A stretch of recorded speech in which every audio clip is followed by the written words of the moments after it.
आप सभी को मेरा नमस्कार। तो दोस्तों, आज मैं आपके लिए इस वीडियो में गणेश जी भगवान की कहानी लेकर आई हूँ। तो प्रेम से बोलिए गणेश जी भगवान की जय हो। दोस्तों, एक बार की बात है, गणेश जी महाराज एक छोटे से बालक के रूप में चिमटी में चावल और चम्मच में दूध लेकर निकले। वे हर किसी से कह रहे थे कि कोई मेरी खीर बना दो, कोई मेरी खीर बना दो। एक बुढ़िया माई बेटी थी, उसने कहा, ला मैं तेरी खीर बना देती हूँ। वह छोटा सा बर्तन चढ़ाने लगी। तब गणेश जी महाराज ने कहा, दादी माँ, छोटी सी भगोनी मत चढ़ाओ, तुम्हारे घर में जो सबसे बड़ा चरु हो वही चढ़ा दो। बुढ़िया माई ने वही चढ़ा दिया। वह देखती ही रह गई, वह तो पूरा भर गया। गणेश जी महाराज ने कहा, दादी माँ, मैं नहा कर आता हूँ। खीर तैयार हो गई तो बुढ़िया माई के पोते पोती खीर खाने के लिए रोने लगे। बुढ़िया माई ने कहा, गणेश जी आपको भूख लगना, कहकर चूल्हे में थोड़ी सी खीर गिराई और कटोरे भर भर कर बच्चों को दे दी। पड़ोसन ऊपर से देख रही थी। बुढ़िया माई ने सोचा, यह चुगली खा देगी, सो कटोरा भरकर उसे भी पकड़ा दिया। बेटे की बहू ने चुपके से एक कटोरा खीर खाई और कटोरा चक्की के नीचे छुपा दिया। अब भी गणेश जी महाराज नहीं आए।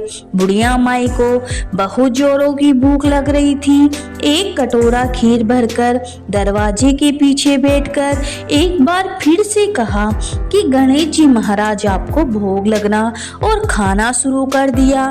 तभी गणेश जी महाराज आ गए। बुढ़िया माई ने कहा, अरे गणेशिया, खीर खा ले, मैं तो तेरी राह कब से देख रही थी। गणेश जी महाराज ने कहा, दादी माँ, मैंने तो खीर खा ली। बुढ़िया माई ने कहा, कब खाई? गणेश जी महाराज ने कहा, जब तेरे पोते पोती ने खाई तब खाई, जब तेरी पड़ोसन ने खाई तब खाई, जब तेरी बहू ने खाई तब खाई, और जब तूने खाई तो पेट पूरा ही भर गया। बुढ़िया माई ने कहा, बेटा, और तो सारी बात सच है, पर बहू बिचारी का तो नाम ही मत ले, वो तो सुबह से काम में लगी है, उसने खीर कब खाई?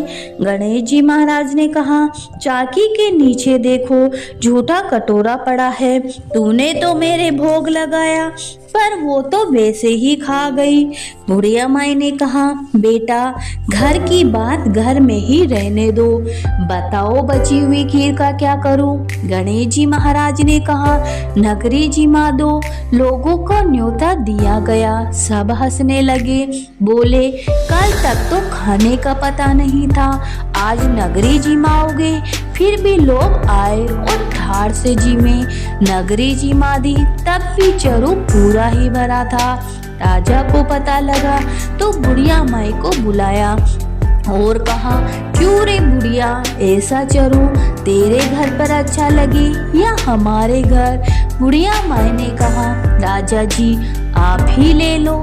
राजा जी ने खीर का चरू महल में मंगा लिया। लाते ही खीर में कीड़े मकोड़े, बिच्छू कंचले हो गए और गंध बुरी आने लगी। राजा जी ने कहा, बुढ़िया माई, चरू वापस ले जा, जब तुझे हमने दिया। बुढ़िया माई ने कहा, राजा जी आप देते तो पहले कभी के देते, यह चरा तो मुझे मेरे गणेश जी महाराज ने दिया है। बुढ़िया माई ने चरा वापस लिया। लेते ही सुगंधित खीर हो गई। घर आकर बुढ़िया माई ने गणेश जी महाराज से पूछा कि बची हुई खीर का क्या करूं? गणेश जी महाराज ने कहा, नगर झोपड़ी के किसी कोने में खड्डा खोदकर गाड़ दो, उसी जगह सुबह उठकर वापस खोदोगी तो धन के 2 चरे मिलेंगे। ऐसा कहकर गणेश जी महाराज अंतर्धान हो जाते हैं और जाते समय झोपड़ी के लात मारी तो झोपड़ी के स्थान पर महल हो गया। सुबह बहू ने पावड़ा लेकर पूरे घर को खोद दिया तो कुछ नहीं मिला। बहू ने कहा, सासू जी थारो गणेशो तो झूठो है। सास ने कहा, बहू मारो गणेशो तो झूठो नहीं है, ला मैं देखूं। वह सुई लेकर खोदने लगी तो टन टन करते 2 धन के चरे निकले। बहू ने कहा, सासू जी गणेश यो तो साचो ही है। सास ने कहा, गणेश जी महाराज तो भावनाओं के भूखे हैं। हे गणेश जी महाराज, जैसा आपने बुढ़िया माई को दिया वैसा सबको देना। कहानी कहने वाले, हुकारा भरने वाले, कहानी सुनने वाले सभी को मनोकामना पूरी करना, सभी पे अपना आशीर्वाद बनाए रखना। तो प्रेम से बोलिए गणेश जी भगवान की जय हो।